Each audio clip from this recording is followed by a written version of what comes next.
We are going live. Yeah, yeah, yeah, yeah, yeah, yeah, yeah, yeah, yeah, yeah. As live as we can. As live as we can. Stick him on Chias. Chias is good. There we go. And this is public. Good. Okay. Well, I'm sorry out there on the public. We're definitely better than a lot of the other stuff going on. That's Uh, it. so let's learn. So we're up to Yigdal 2 now, right? So we're focusing on Yigdal. We didn't get so far. We had a little bit of background last time. We didn't get so far. We got through the first mimer of Rav Kook on Yigdal. And the focus last week, just to sort of put us back in the seat, is that how the notion of HaKadosh Baruch Hu's ever expanding self based on our realization, meaning to say, Right. Yigdal Hashem will continue to be alive and Yishtabach, and that's something that we individually and nationally will go through our lives with that expanding sense of consciousness of the awareness of Him. Right. That's where we kind of left off. That's. I was thinking about this. I don't remember who this was. That. But he noted a machlokes. It was one of the. I mean, the early 20th century, that when they were speaking to Einstein about God. So Einstein tained that the Ribono Shel Olam exists beyond the scope of human knowledge. So I don't remember who this was that said this, but he said it's ganz not true.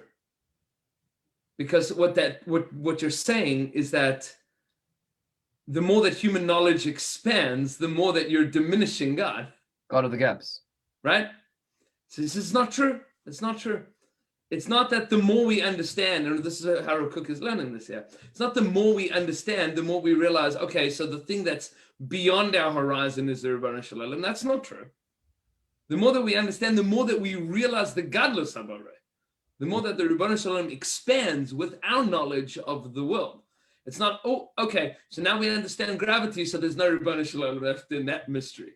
It's not that the Ribono Shel Olam exists only in the mysteries. No, it exists in the ideas, the things that we see.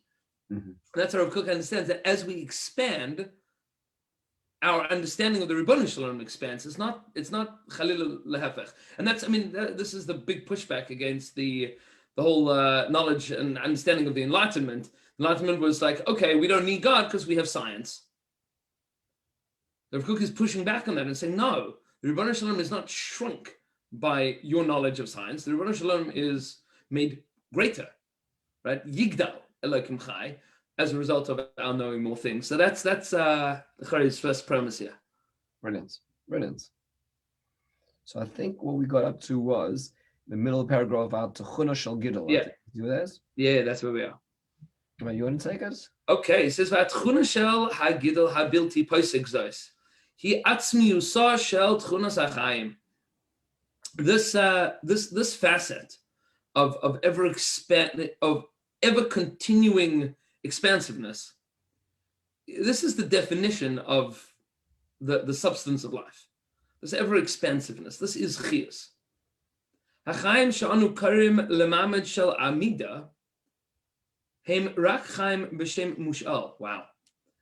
Life that we refer to as life in a static sense is only life as a borrowed term. That's not called life. It's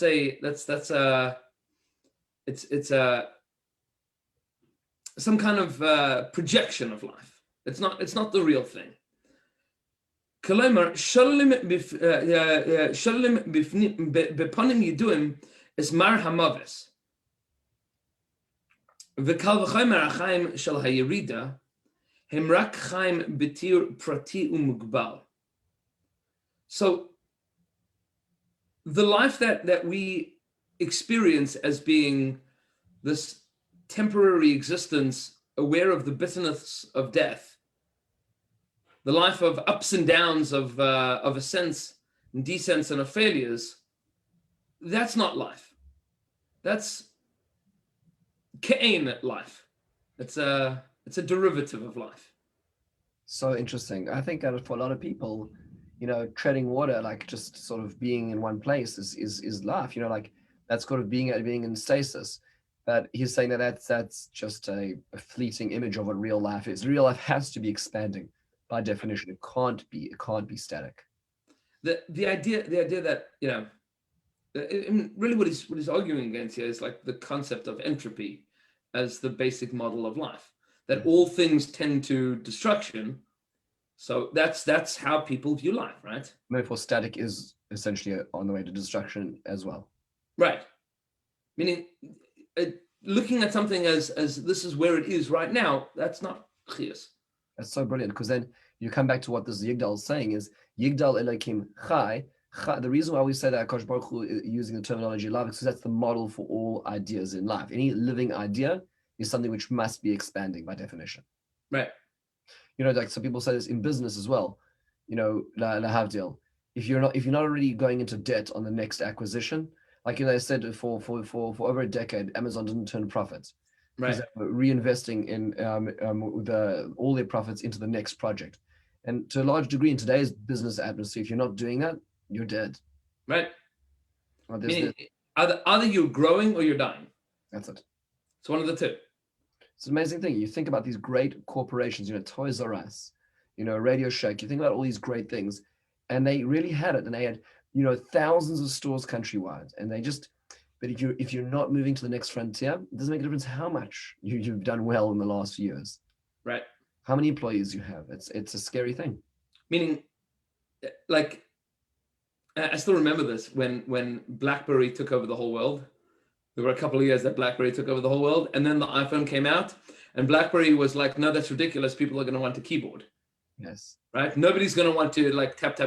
And they fought tooth and nail against it. And they said, we will not adapt because Apple is wrong.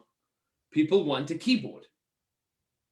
And they kept on rolling out phones with keyboards and losing more and more and more market share with keyboards. Ad kidei kach that like the last breath of a goises of a massive company was to create a phone that didn't have a keyboard. That phone was over.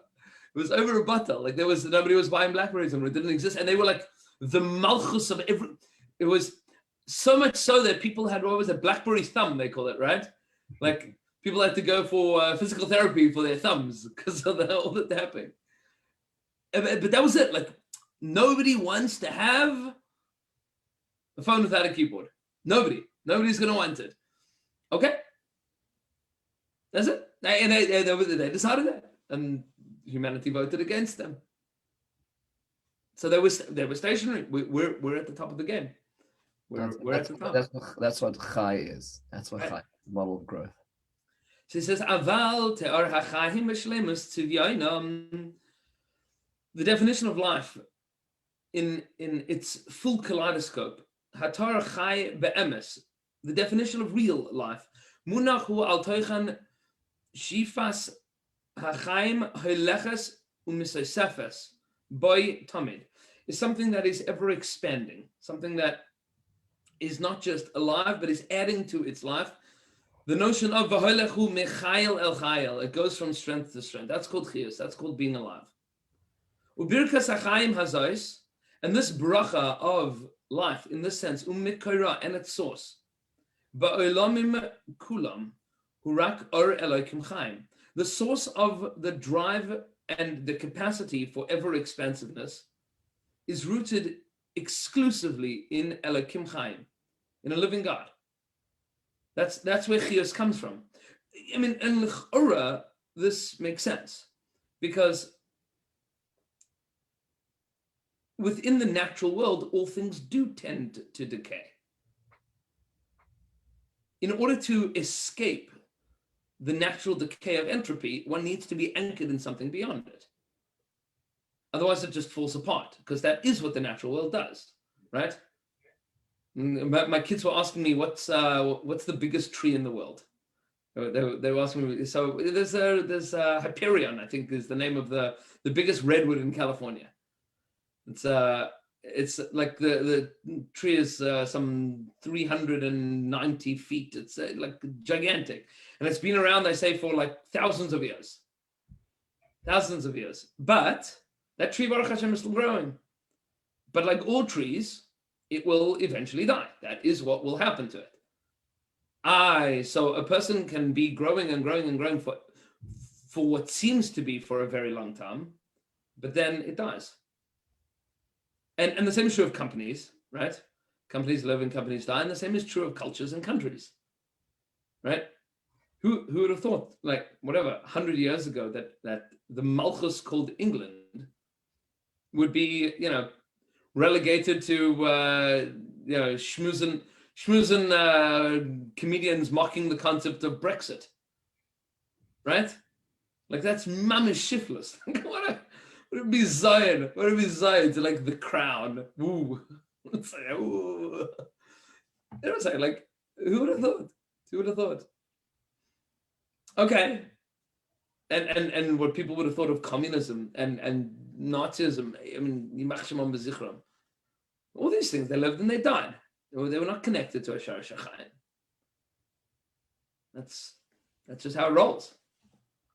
It's true. Very true.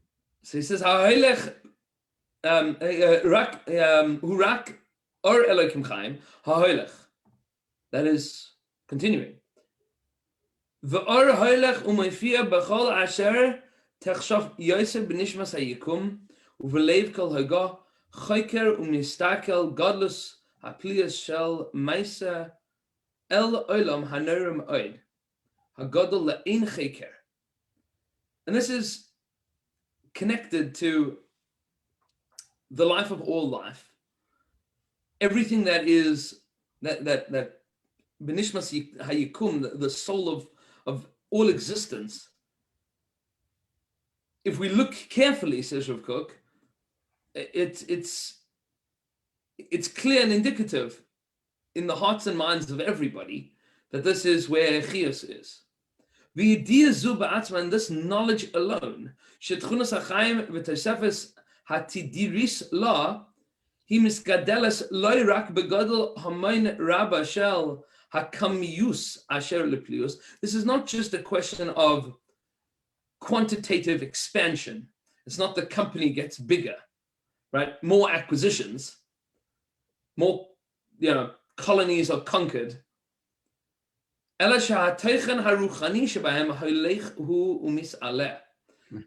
It develops a deeper spiritual well. Qualitative wealth. Right? Bigolus ora, with the expression of its light. It continues to be hoilech, to continue, and get better. Bigiluyov hanifla, with its awesome revelation. Ad shekol kvoid hayikum yachad omer imanu tamid, until the entirety of existence will say with us always, Yigdal Elokim Chai v'yishtabach. That's amazing. So v'yishtabach now, says Rav Kook, doesn't mean to be praised. It means to be better. It becomes better, right? It's mishtabeach. Beautiful. Right? It's something that, it gets better with age. Brilliant. Gets better with growth. It's not attenuating as it grows. It is getting greater and bigger and better as it, there's certain ideas that age well. So that's the Rebbeinu Shalom, right? Certain ideas that the more that it expands, so it reaches its, right? And it's over, like, okay, it's reached the end of its rope. And then there's other things that no, as they grow, they get better and better and better. And it's like honed deeper and deeper, and people are like really into it. It gets greater. That's mishtabach. It becomes great. It relates to his idea that he talks about spiritual evolution of the world. The world's entering into becoming a better place. That's a pretty amazing role. I also what's interesting about it here is the idea that we're part of that process. Meaning to say, it's not like God's logo, can go more products. Right. It's like no. We're part of that project.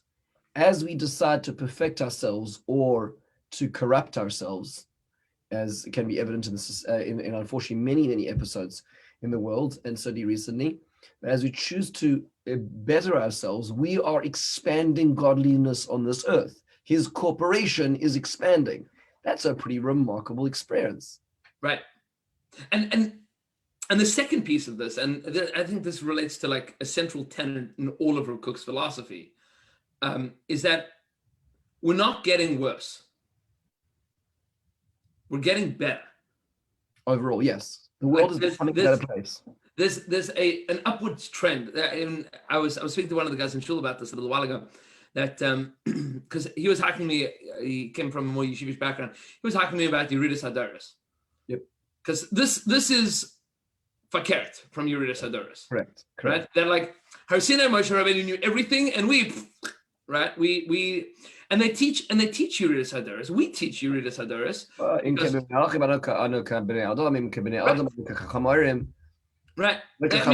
we teach it as axiomatic in the process of limud halacha, because why doesn't a Tana argue with an Amora? Yes. Well, an Amora argue with a Tana because Tana is an Amora. You said process, right? Not process. I just want to just check.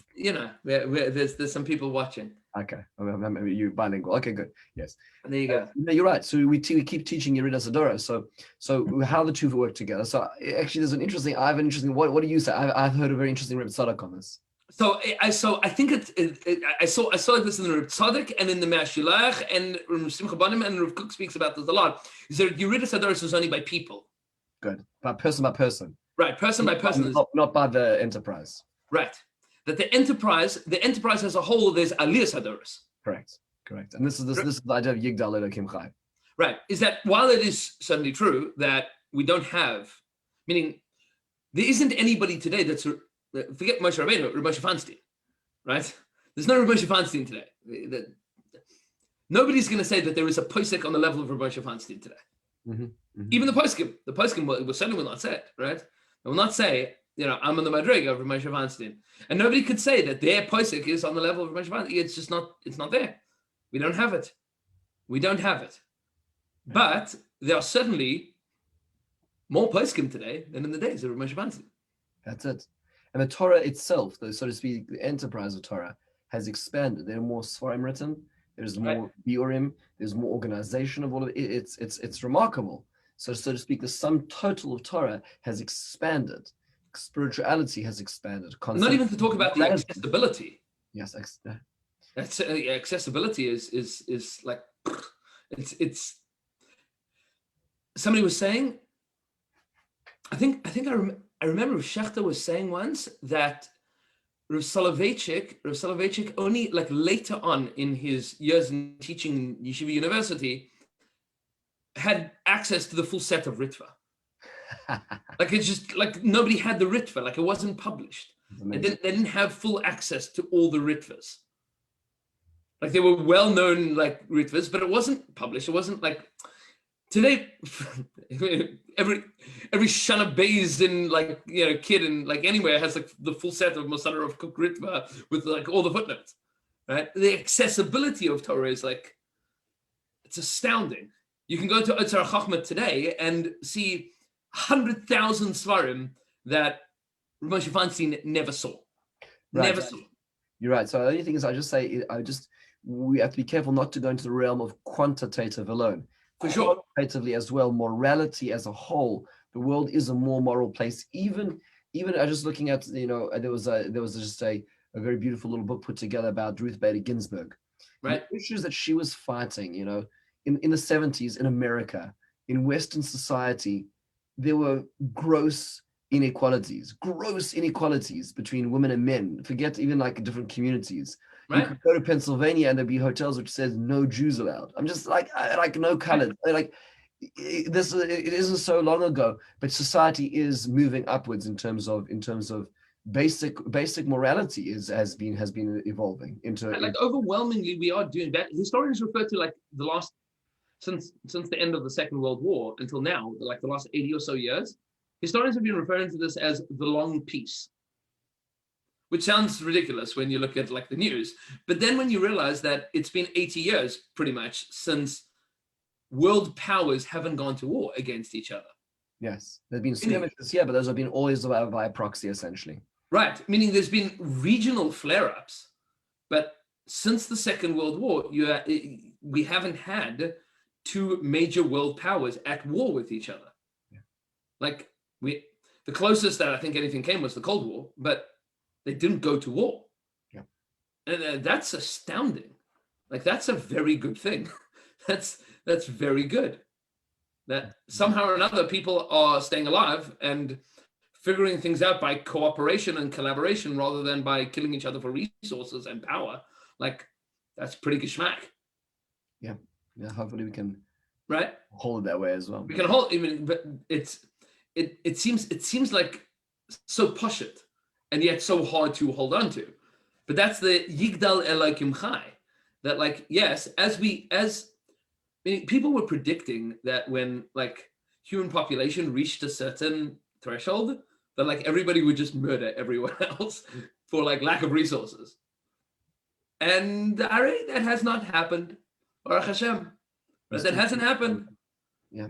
Like we haven't seen like, full wide scale like global anarchy because of overpopulation. That's a good thing. That's Yigdal Elokim Chai v'yishtabach. The world is getting better as we continue and carry on with time.